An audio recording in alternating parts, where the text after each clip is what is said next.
अस्सलाम वालेकुम दोस्तों, कैसे हो? उम्मीद है कि सब खैरियत से होंगे। अल्लाह आप लोगों को ऐसे ही खुश रखे। चलिए आज के किस्से की तरफ बढ़ते हैं। आज का किस्सा आपको जरूर सुनना चाहिए, आपको अच्छा खासा सबक मिलेगा। किसी मुल्क में एक बादशाह रहता था और वो खुश रहना चाहता था। वो अंदर से टूटा हुआ था और खुशी की तलाश में वो मारा मारा फिरता था।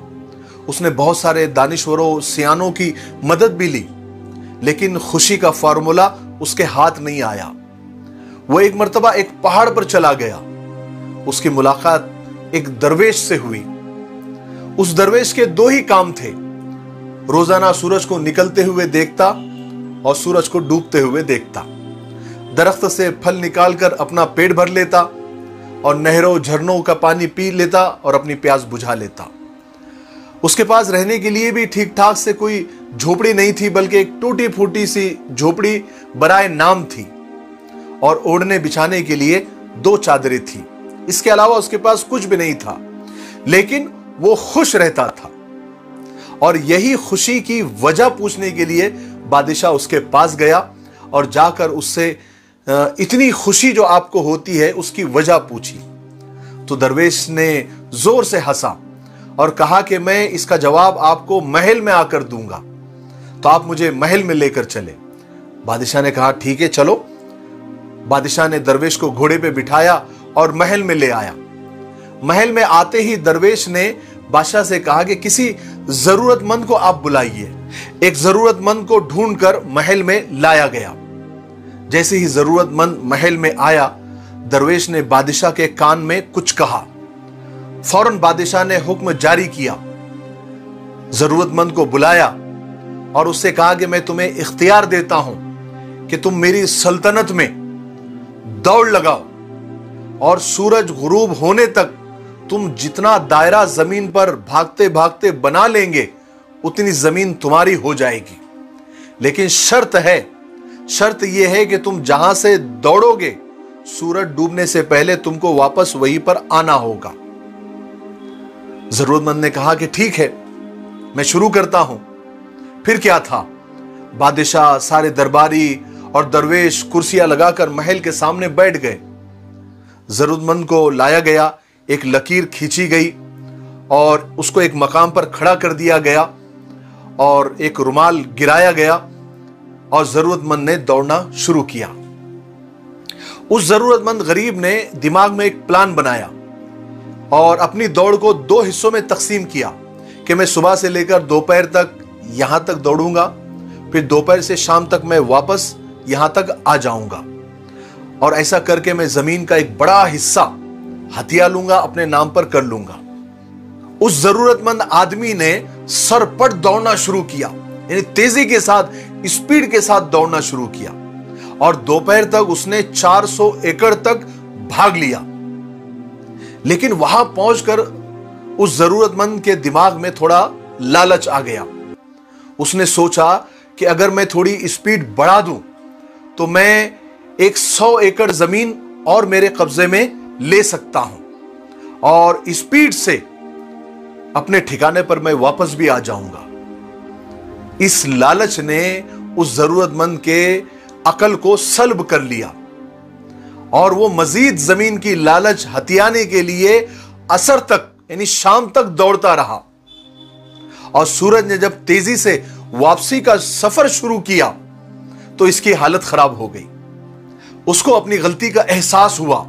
वो पलटा वापसी के लिए, उसने दौड़ लगाई, लेकिन बहुत देर हो चुकी थी।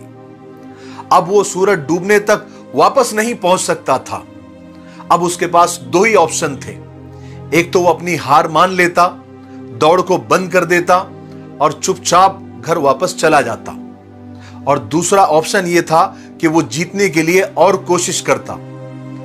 तो उसने दूसरे ऑप्शन को पसंद किया और तेज दौड़ने लगा। लेकिन यह दूसरा फैसला भी उसका गलत साबित हुआ। वो इतना दौड़ा कि बुरी तरह थक गया। उसकी सांस फूलने लगी, लेकिन वो दीवानावार दौड़ रहा था और अपनी स्पीड को बढ़ाता जा रहा था, यहां तक कि उसके फेफड़े फट गए, उसके मुंह से खून निकलने लग गया। लेकिन वो फिर भी दौड़ता रहा। आखिर वो बादशाह तक पहुंच गया, लेकिन वो इतना थक के चूर हो गया था कि बादशाह के सामने आते ही उसने एक लंबी हिचकी ली और तड़पा, गिरा और तड़प तड़प कर मर गया।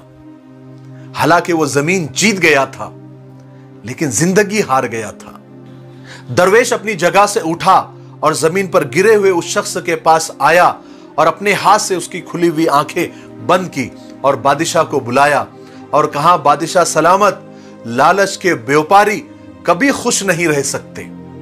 ये शख्स, ये मरा हुआ शख्स मुझसे बेहतर जिंदगी गुजार रहा था। मेरे पास क्या है?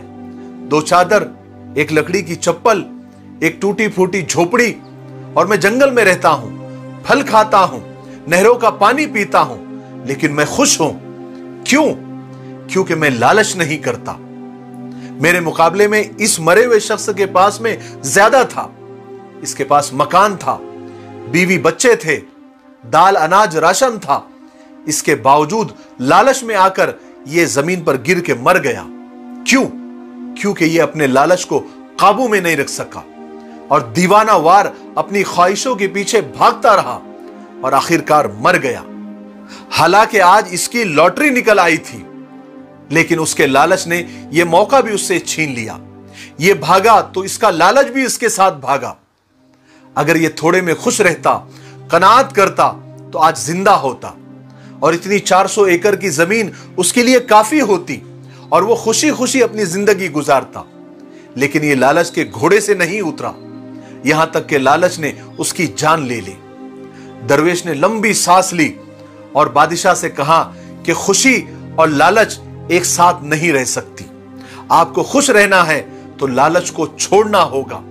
खुशी खुद ब खुद आपके घर बस जाएगी। लेकिन आप भी लालच के घोड़े पर बैठकर भागते रहे तो कभी भी खुशी आपके साथ नहीं रहेगी। बादशाह के आंख में आंसू आ गए। बादशाह समझ गया था और बादशाह को खुशी का फॉर्मूला मिल गया था। और मुझे भी उम्मीद है कि आप लोगों को भी खुशी का फॉर्मूला मालूम पड़ गया होगा। मेरे लिए दुआ करते रहे। अस्सलाम वालेकुम।